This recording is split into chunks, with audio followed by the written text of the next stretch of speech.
네, 안녕하세요. 집합건물분쟁연구소의 한재범 변호사입니다.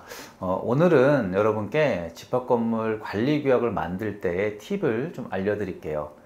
관리규약은 집합건물의 헌법과도 같은 매우 중요한 규칙입니다. 특히 상업용 건물의 경우에는 더 중요하죠. 왜냐하면 각각의 소유자들이 자신의 영업이익을 추구를 하면 필연적으로 이해관계가 충돌할 수밖에 없어요. 예를 들어서 외부 손님을 위한 주차장 운영 방식이나 공용공간 사용 규칙 등에서 의견이 크게 엇갈릴 수가 있죠.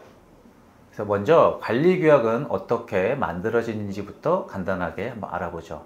첫 번째로 구분 소유자의 75% 이상의 동의를 받아야 됩니다. 여기서 중요한 점은 임차인은 투표권이 없어요. 그래서 실제 거주하고 있더라도 건물의 소유자가 아니라면 관리규약 제정에는 참여할 수가 없습니다. 둘째로 해당 건물의 특성을 잘 반영을 한 맞춤형 규약을 만들어야 돼요. 예를 들어서 상가 건물이라면 영업시간 제한이나 공용공간의 사용 규칙, 또 광고물 설치 기준 이런 것들을 상세하게 정해야 합니다. 분양형 호텔이라면 부대시설 운영 규칙이나 수익 분배 방식도 꼼꼼히 담아야겠죠.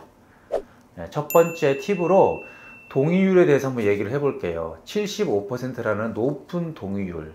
솔직히 좀 말씀드리면 이게 어렵죠. 쉽지가 않아요. 그래서 관리규약을 만들기 어려운 가장 큰 이유 중에 하나입니다. 특히 임대 비율이 높은 건물이라면 더욱 그렇습니다. 소유자들의 연락처를 확보하는 것부터가 큰 난관이죠.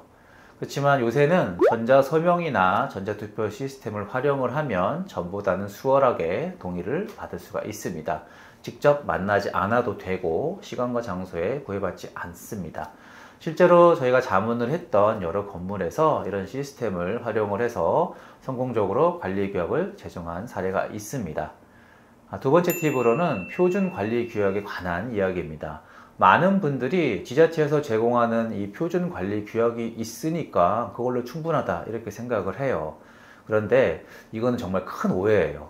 표준관리규약은 말 그대로 참고용일 뿐입니다. 한번 예를 들어보죠. 서울의 한 복합 상가 건물에서 표준관리규약만 가지고 있다가 큰 낭패를 봤습니다. 외부 차량 주차료를 매달 수천만 원의 수입이 발생을 했는데요.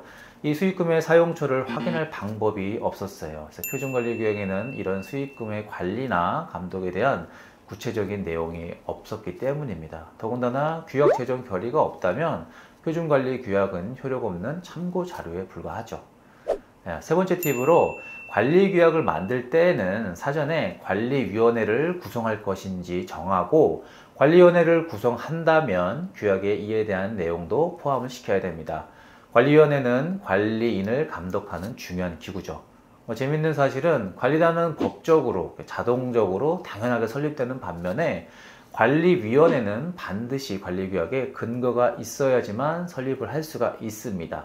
그래서 관리규약에 관리위원회의 구성 방법이나 위원회 자격, 임기나 선출 방법 이런 거를 자세하게 규정해 놓아야 됩니다. 네 번째 팁으로는 관리규약을 만들 때 많은 분들이 놓치는 게 하나 있어요. 바로 규약을 위반했을 때의 제재 방법입니다. 제재 방법은 비례 원칙에 따라서 위반 사항의 정도에 따라서 정하는 것이 좋습니다. 예를 들어서 관리비를 미납할 경우에 단전단수를 하겠죠. 이때 관리규약에 1차 경고, 2차 경고, 부분 단수 이런 식으로 제재 방안을 위반의 정도에 따라서 절차와 근거 규정을 두는 것이 좋습니다. 관리규약 제정이 좀 귀찮고 번거롭죠. 하지만 나중에 문제가 생겼을 때 크게 후회하지 않으려면 지금이라도 관리규약 제정을 시작하시는 게 좋습니다. 오늘 설명이 도움이 되셨길 바랍니다. 다음에 더 유익한 정보로 찾아뵙겠습니다. 감사합니다.